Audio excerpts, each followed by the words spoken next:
حي على الفلاح.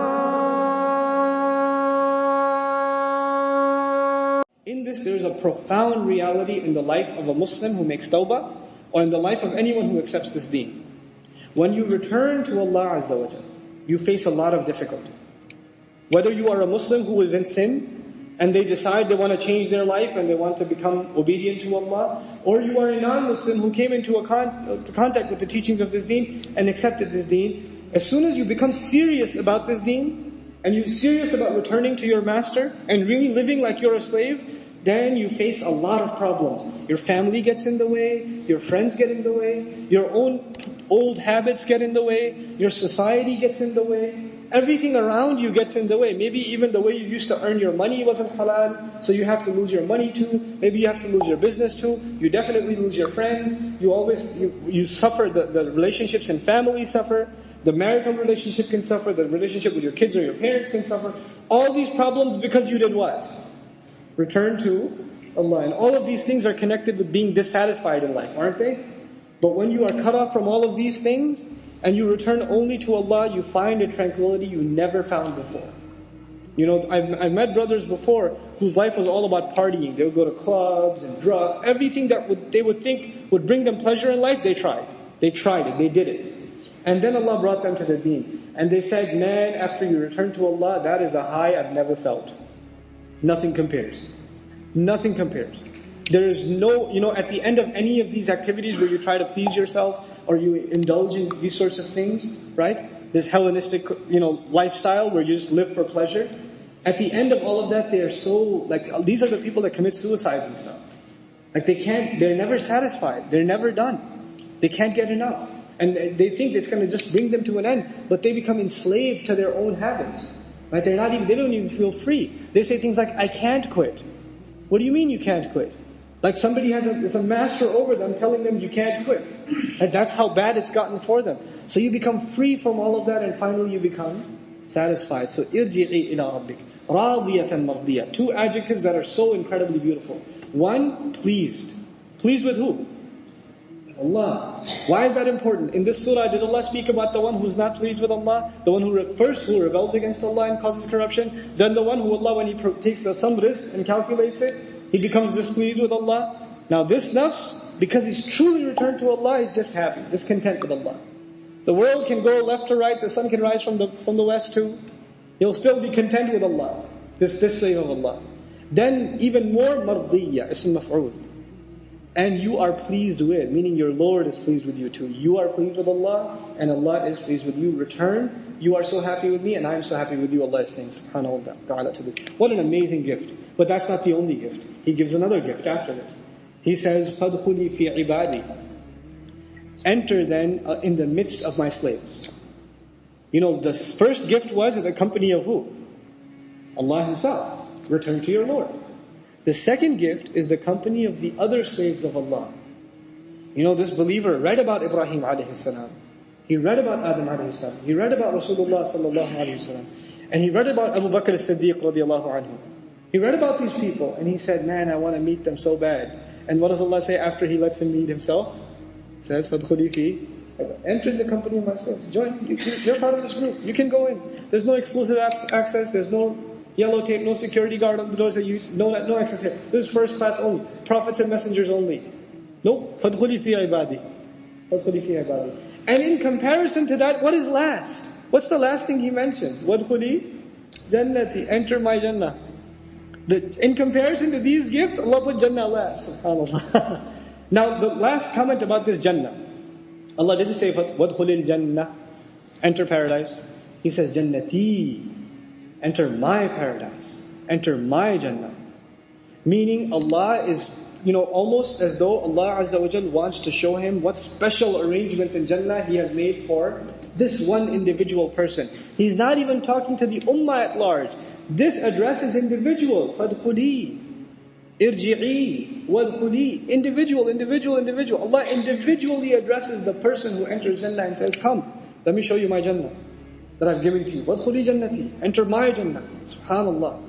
Now Allah says, now the human being will be informed. What did he make a priority out of? And what did he put on the back burner? That's the translation I'll prefer here. بِمَا قَدَّمَ what did he give priority to?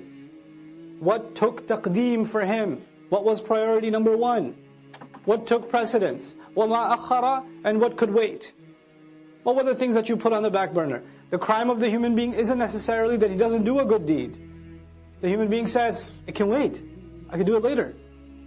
The crime of the human being isn't necessarily that he doesn't leave sin. He says, I'll leave it later. Or, let me do what I want right now. I'll do that later. I have time. Taqdeem and ta'khir, not the grammar one. The one for life. Human beings will be thoroughly informed. What were your priorities? What did you put ahead? What came first for you? What came later for you? بِمَا قَدَّمَ وَأَخَّرَ. The other meaning of قَدَّمَ وَأَخَّرَ in Tafsir Juz Amma I mentioned also, قَدَّمَ also means what you've sent forward. You've done deeds, you've done works, and every one of them are waiting for you. Our deeds are waiting for us. كُلُّ نَفْسٍ بِمَا كَسَبَتْ رَهِينَ. You've sent collateral over. You've sent deeds over for processing. And you're going to meet those deeds on Judgment Day. I don't meet my deeds now, I just do them now. I will meet them then. وَوَجَدُوا مَا عَمِلُوا حَاضِرًا. Then you're standing face to face in front of their salats. If your salat was lousy, you'll be standing in front of a lousy salat, staring right at you. That's what it's going to be. If you were lying, cheating, backbiting, angry, arrogant, condescending, whatever you were, he's looking right at you in the face. And then you're going to say, Mali hadal kitab. That's the reality of it. Bima qaddama wa akhar. What did he make a priority out of? What did he put on the back burner? This is one of those life-transforming ayat. The human being will be thoroughly informed. This was your priority. This is what you spent time on. This is what you did with your free time. This is what you thought can wait. You had all these dreams. I want to memorize the Qur'an. What did you do for it? How many seasons of how many TV shows did you watch instead? That was a priority for you. You wanted to memorize, but it can wait though. Inshallah, one day, when my heart is purified, then I shall start. بِمَا قَدَّمَ وَأَخَرَ بَلِ الْإِنسَانِ. No. Yes, on that day the human being will be given thorough news, but it's not like the human being's blind now. Rather, the case is that the human being, عَلَى نَفْسِهِ, against his own self, basira, is fully insightful. There is one person that knows so much about you, and nobody else knows about you. And besides Allah, and that's you. You have an insight into who you are, what your flaws are, what your limitations are, what your capabilities are, what your strengths are, what your weaknesses are, what opportunities you avail, what opportunities you get lazy about. You know that about yourself more than anybody else. And you and I decide to lie to ourselves. We just decide we're not going to have an honest conversation with ourselves, and about ourselves with Allah. We don't want to have that honest conversation. For some people, all they want at the end of their life, what is success to them? Maybe I'll own a house. That's success for them. Maybe if I have this much money, that means I have success. Maybe if I got married to this one or that one, maybe that means I have success. But I go back to what I started with. There are some people who are happy with doing just the minimum. Just the minimum.